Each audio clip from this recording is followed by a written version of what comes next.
The Lord be with you. A reading from the Holy Gospel according to Luke. Glory to you, O Lord. Jesus said to his disciples, "Be sure of this, if the master of the house had known the hour when the thief was coming, he would not have let his house be broken into. You also must be prepared, for at an hour you do not expect, the Son of Man will come." Then Peter said, "Lord, is this parable meant for us or for everyone?" And the Lord replied, "Who then is the faithful and prudent steward whom the master will put in charge of his servants to distribute the food allowance at the proper time? Blessed is that servant whom his master on arrival finds doing so. Truly I say to you, he will put him in charge of all his property. But if that servant says to himself, 'My master is delayed in coming,' and begins to beat the men servants and the maid servants, to eat and drink and get drunk, then that servant's master will come on an unexpected day and at an unknown hour, and will punish the servant severely and assign him a place with the unfaithful. That servant who knew his master's will, but did not make preparations, nor act in accord with his will, shall be beaten severely. And the servant who was ignorant of his master's will, but acted in a way deserving of a severe beating, shall be beaten only lightly. Much will be required of the person entrusted with much, and still more will be demanded of the person entrusted with more." The Gospel of the Lord. Praise to you, Lord Jesus Christ. Yeah, it's one of my favorite conclusions to the pericopes that we have in the lectionary in our cycle of readings. It was like, which camp do we want to be in? The one of the severe beating, or the one deserving the severe beating and beaten only lightly? Do you know? It's like, I'll take a light beating, please. It's like, not the severe one if I can avoid it. There's a lot going on in the passage, and there's more to it than that, of course, because if we focus on the beatings, then we'll forget the first part of the passage where Jesus says there's a faithful and prudent steward whom the master will put in charge of his servants to distribute the food allowance at the proper time. I mean, this sense, of course. He will put him in charge of his property if he finds him doing so on his arrival. It's interesting because in the passage, right, there is a sense of, there is a group, whether it's leadership or otherwise, there's a group that's entrusted with this task, right? Good stewardship over the house, over the household, and whether or not that's happening. Yeah. So. When Peter asks Jesus, is this us or everyone? Is this us or the whole? We should see the whole picture or whatever. He's talking about, is it the whole of Israel, right? And Jesus gives us some indication that that's what he's talking about. He's talking about Israel. And I think there are any number of ways to work our way through the passage, knowing that Jesus is talking about Israel, and he's talking about the return of the master to his household. And we know, at least we have some sense from Jesus' direct teaching and the other stories that he's telling, the picture language that he's using, that he is proposing to be in himself. He is God visiting his people. So he is God returning. He is the master returning to his household. And so then, we have probably at least three ways that this passage can be applied.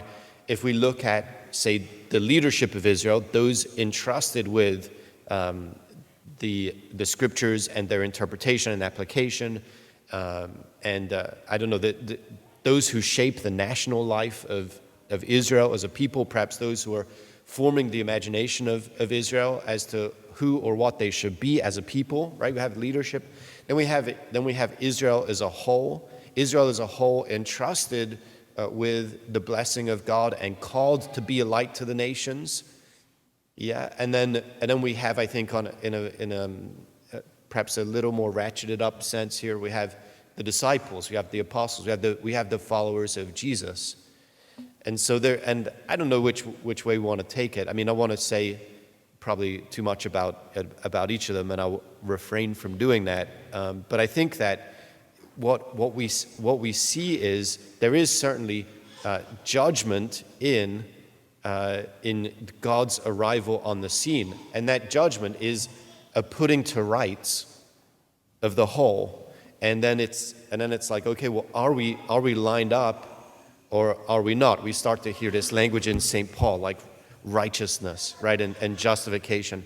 Are we lined up with God or are we not? And we see the judgment that befalls Israel as a nation and their leaders, right, in, say, whether it's Jesus' death and then, say, the precipitation of that particular conflagration, or the condemnation of the city, of God's city, that we see then, the destruction of the temple itself and all of Jerusalem in 70 A.D. This is all kind of tightly woven together. But what does it mean for us except to reissue the call of yesterday to say to be vigilant, right? In the sense that we have been entrusted with something, and we are to be found when we are held to account, whenever that being held to account is. I would say that, can I say, is like bracketed, our being held to account happens all the time. It should happen all. I mean, anytime we turn to God in prayer, anytime we drop to our knees in prayer, do we not find ourselves judged?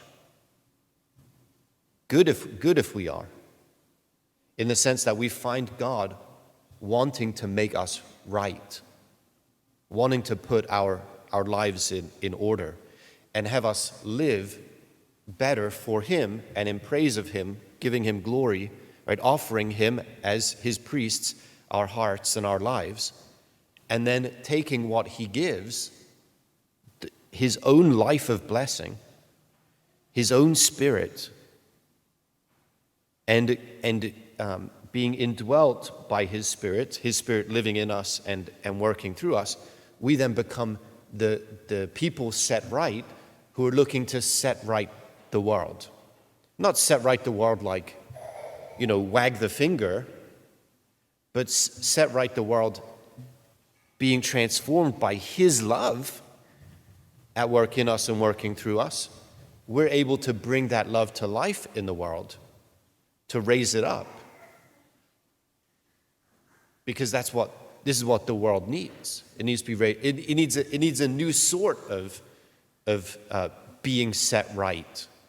That isn't this kind of like, wagging our fingers and pointing and shouting at each other.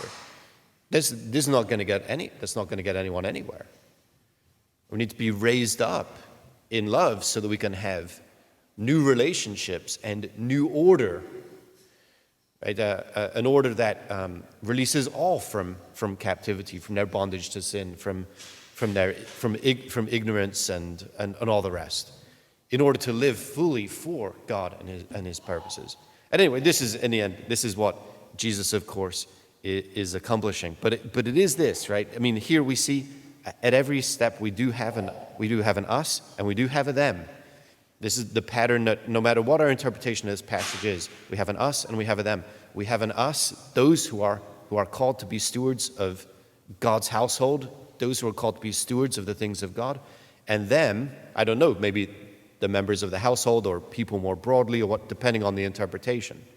But the reality, I mean, I have to assume that the reality is, because we're coming here, day by day and doing this, right? We're offering our hearts and our lives to God and receiving from Him the strength of His own life of love so that we can be about His work in the world. I have to believe that we are part of the us, right? The we that are called together for the plan and purpose of God.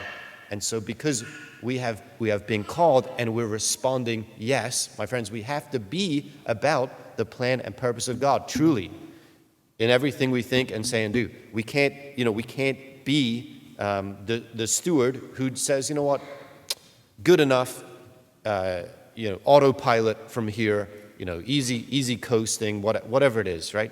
And start to figuratively, or maybe even literally beat, the maidservants and the men servants, right? And abuse them and not give them what God intends them to receive. We think about that. Right? The steward is entrusted with that task of providing for the household what the household needs. So again, the we is those of us, we who are entrusted with the great gift of God, his own life.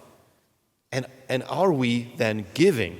Are we apportioning to the others or the other or the them what it is God intends them to receive from us? So if we find ourselves in a situation, as I say, moment by moment in our day, find ourselves in a situation where we can ask, what is the most loving thing to do here? Now I'll say this, if you find that question on your mind, it wasn't simply me and my wisdom that sowed that seed. It was God who allowed you to receive it, and He's watering it as well. Because otherwise, we're too selfish to ask that question. So God is stirring us up in charity to ask that question. What is the most loving thing to do here? And you better believe that if you can think of the most loving thing to do, then God intends you to do it. That's the gospel. That's the gospel. And this is what's happening here.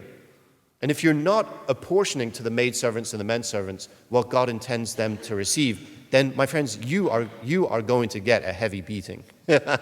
You're going to get, I had to tie it back into the scriptures. You're going to get a severe beating, okay? So don't get a severe beating.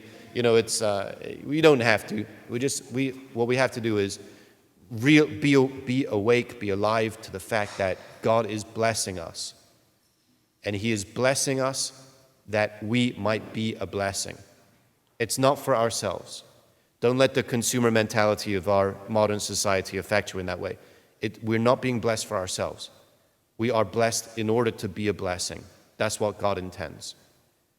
And good for us. Good for us that we do it. And even in the action of doing it is our being set right? In the action of doing it, we find ourselves actually blessed by being a blessing.